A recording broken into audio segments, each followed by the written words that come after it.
Sasamahan nyo ko sa isa sa pinakamalaking Christmas park, no? Actually, that is the world's largest Christmas park na matatagpuan dito sa College Station.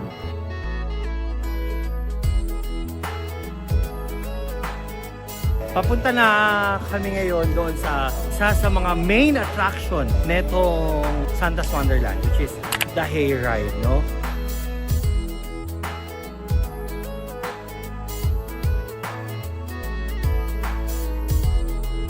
So, nakita nyo kung gaano kaganda yung Hayride na ride.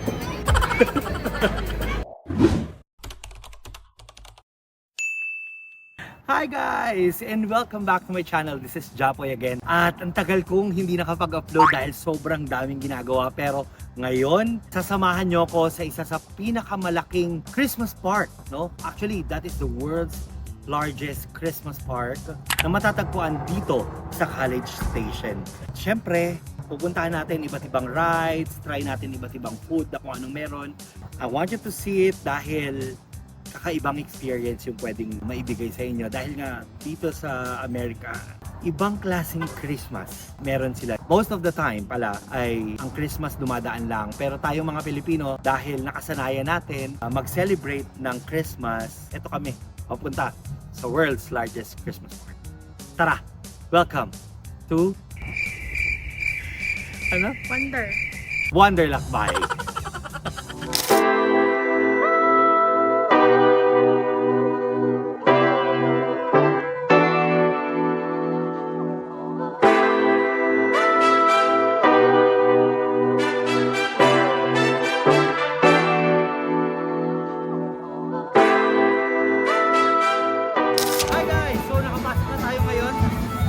Wonderland dito sa College Station.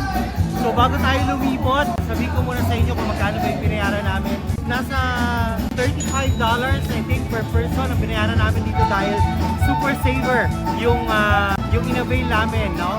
Lagi kami nag-aantay nung super saver day. Dahil super saver to, allowed lang siya ng any day except Saturday. During December ha, baka mamaya punta kayo dito ng January. No, this year, first time na na-experience namin na nagbayad kami ng parking lot because for the past few years, we don't pay parking lot. We just park at the mall and meron silang free shuttle going here. Pero ngayon nagbayad kami. Labag man sa puso ko dahil usually libre ang parking dito sa Texas. Nagbayad kami ng $20. Ang haba ng pila. Kung makikita nyo ngayon, there's a lot of cars waiting, no? Dahil nga Christmas time. Nakita nyo kanina, yun yung bagong entrance. Dati, merong ibang entrance. Ngayon, medyo malayo-layo yung lalakaran ninyo. Pero, it is what it is. Wala tayong choice. Mahalaga, nandito na tayo sa Santa's Wonderland. Let's go!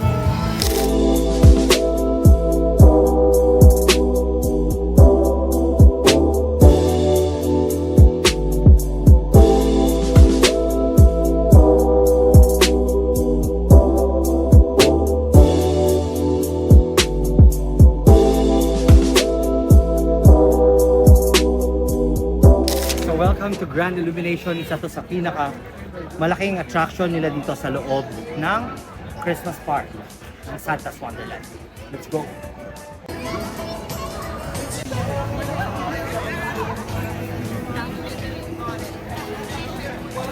Papunta na kami ngayon doon sa isa sa mga main attraction netong Santa's Wonderland, which is the Hayride, no?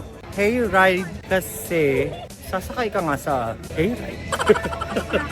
Sa tractor na may hayride. Ito yung laging maraming pila, kaya ito ang inuuna namin dahil after that, pwede ka nang mag-ikot-ikot after kasi malaki tong park. So, meron silang in-offer dito na Hayride Express. Kung ayaw mo nang pumila, magbabayad ka ng, I don't know, I think it's $20 extra, which is sayang lang. No? Don't have any choice, pero iikot daw kami. Let's go, guys!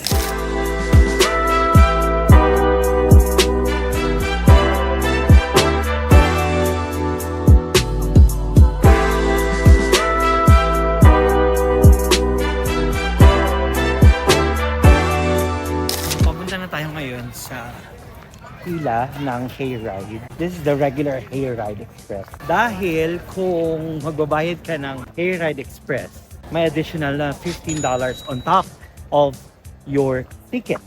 Which is too expensive dahil dalawa kami, $30. Eh, bawat isang ang ticket ay $35 na. Diba? So, magtis tayo sa pila. Total, malamig ang weather ngayon. Kaya kami naka-coat. This is our third time actually. At walang halos pinagbago. Hindi. Siguro pinagbago lang yung entrance doon. Dati, dito sila sa front dahil binababa na kami ng bus or shuttle. Ngayon, wala, kailangan mag-guard nga ng parking. Doon lang ako talaga nalulungkot. Kailangan mag-guard ng parking. Ito na, a regular hayride line. Look at that. So, nag-aantay tayo ngayon dahil sobrang haba ng pila ngayon. Never namin experience to for the past few years na nandito kami. Dahil nga maaga kami lagi, nauuna kami sa pila. Akala nyo ito na yung end. Pero pagdating doon, yun talaga. Pagpasensyahan nyo kung meron ako mga video na madilim dahil nga nagre-reflect naman talaga yung camera doon sa mga lights. Wala akong magawa. Nakikita nyo yan? Kita ko. Diba? Yun pa yung pila. Yun pa yung pupuntahan.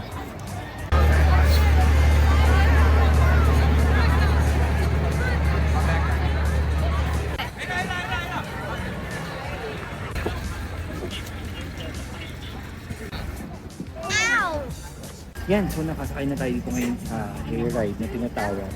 Namin lang siyang hay, pero yun, that's it. Pero this is the highlight of the Santos Wonderland.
makikita nyo kung gaano kaganda yung hayride na ride.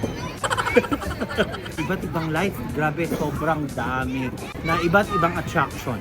Kung ayaw mong pumila, kasi ang pila ay 30 to 45 minutes, nakadepende yung Hayride Express sa oras na gusto mong i-avail. $15 additional each person. Ayaw mo, it's a 30 to 45 minute line. Aside from that, yung pag-ikot mismo doon sa may hayride, about maximum 10 to 15 minutes, I think. Something like that. Bukod dyan, meron din ditong horse and carriage tours. If you really want to have your own private tours with your family, you can avail it. I think it's $200 to $300 additional. Yeah. Dahil dukha kami, or mahirap na kami, hindi na. Okay na, dalawa lang kami. So, let's go to the next section. Papunta tayo ngayon sa food hall na barbecue. No? Bandera Barbecue. Isa to sa lagi namin kinakainan dahil nga dito mo matitikman yung authentic barbecue. Texan barbecue. Iba talaga eh. Sobrang lambot, tender, and juicy. Dito sa hall na to, matatagpuan nyo rin yung free movie na about Christmas. Iba-iba yung mga pinapalabas nila.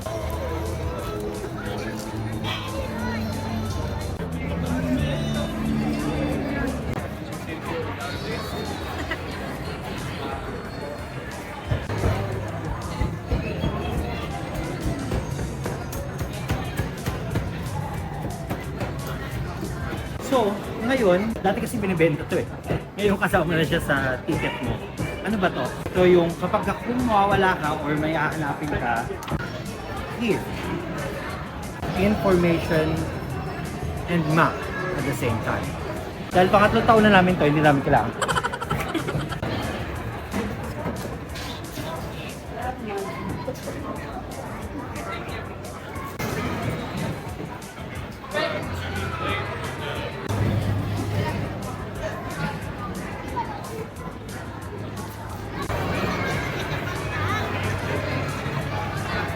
Okay guys, so we ordered one plate of 3 meat. Dun sa 3 meat na yun, meron na siyang kasamang beans and potato salad.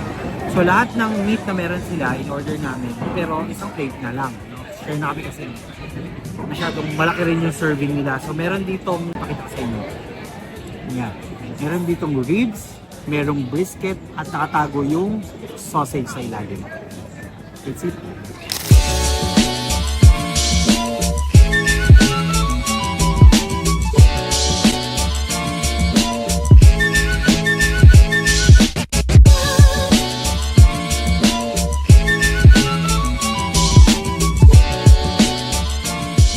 So, tapos na kami kumain. Nain namin, sabi ko nga kanina, 3 meat plate, almost $30. Not bad. Pero maganda doon, ang sarap ng food nila. Sarap ng barbecue sauce talaga nila. Na authentic Texan barbecue. Ang lamig. Buti na lang naka-coat kami at naka-long sleeve. Samahan nyo kami sa susunod pang attraction. Let's go.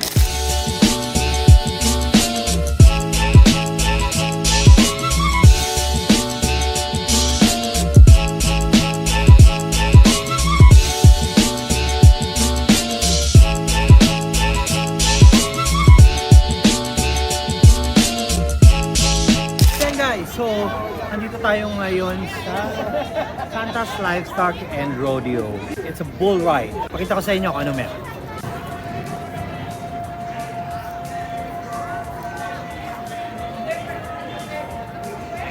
Magal pa kain eh, no?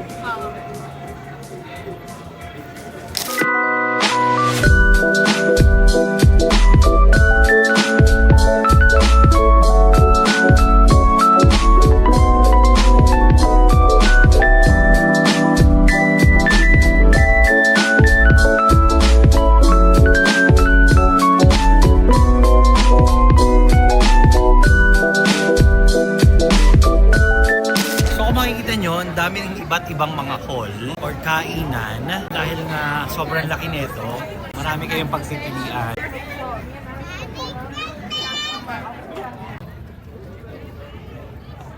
So, we're going to the other side of the park. Saan merong mga artificial snow, the Christmas village, and pine tree with lights. Last time, nung ang phone lang natin, 11 Pro Max, hindi makita at saka 14 Plus, diba? Ngayon, kitang-kita na.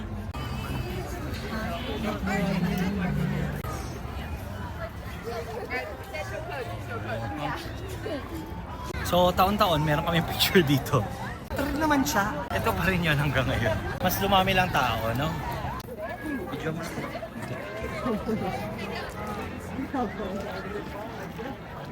So, isang paikot lang siya. Kung makikita nyo.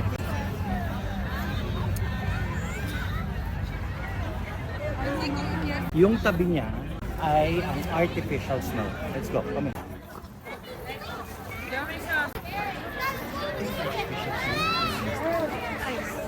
It's nice. So, pwede kang dumampot kung gusto mo ng malamig na tubig. Let's go to the Candy Cane Forest. Bago tayo pumunta sa Candy Cane Forest, punta muna tayo dito sa Snow Village Collection. It's a miniature Christmas village.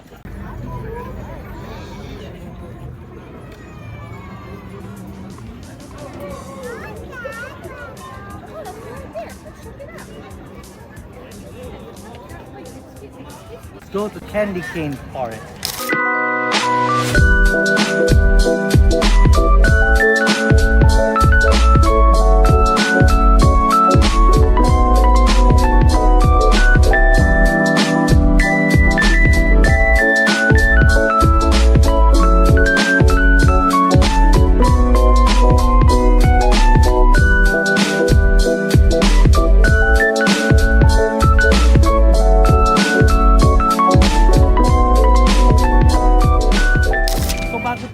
Bago tong attraction na to, meron silang gingerbread house village. Like, no?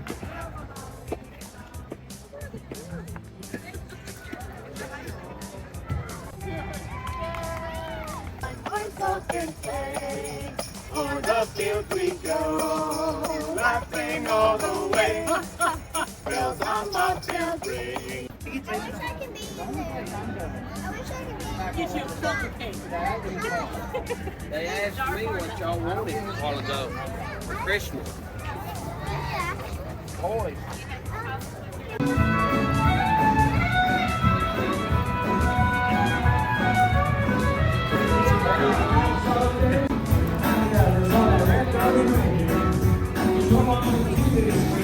Bibili sa kanya.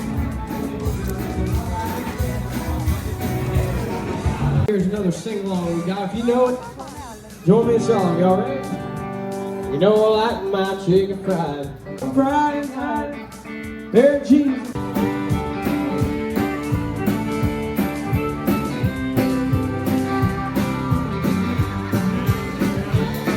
I was raised underneath the shade of Georgia. On the radio, I say sunrise. See the love in my woman's eye. In the touch of a precious sky. From a mother's love. Only hours, little things alive. And we're back at the Jingle Bell Square. Yan. So, nakita nyo kanina, dito tayo nagsimula. Karamihan ng tao, pauwi na. No? Ang ganda ng experience ngayon dahil meron mga bago. Sabi ko kanina, pangatlong taon na namin yung pagpunta dito. And yet, para pa rin talagang first time. Dahil it's Christmassy, lahat ng tao masasaya lang. Meron ditong kasabihan or laging sinasabi dito sa loob ng Santa's Wonderland. Merry Texas Christmas, y'all. Sana na-enjoy nyo itong video. Please don't forget to like, share, and subscribe to my channel. Please also like and share and subscribe to my social media accounts, Facebook and Instagram. Again, this is Jampo and maraming salamat sa inyong lahat. And Merry Texas Christmas, y'all.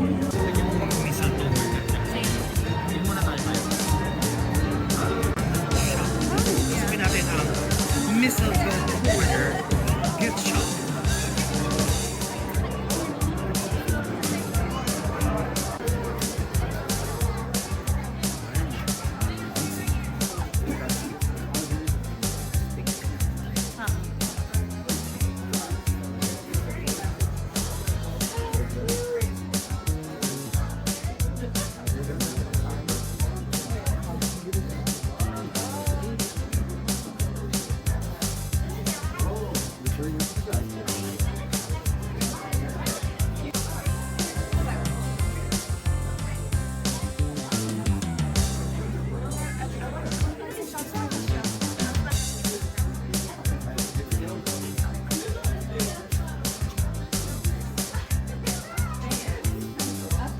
Let's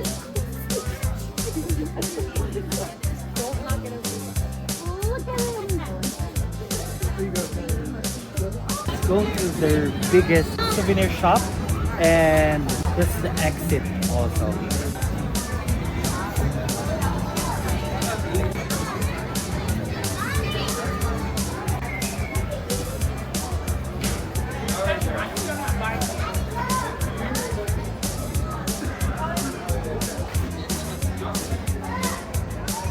So, meron silang mug.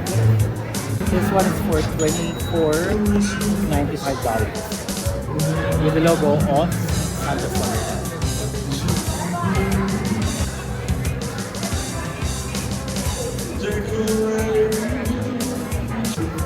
Yun na yung bili natin sa kanya. Wala dito.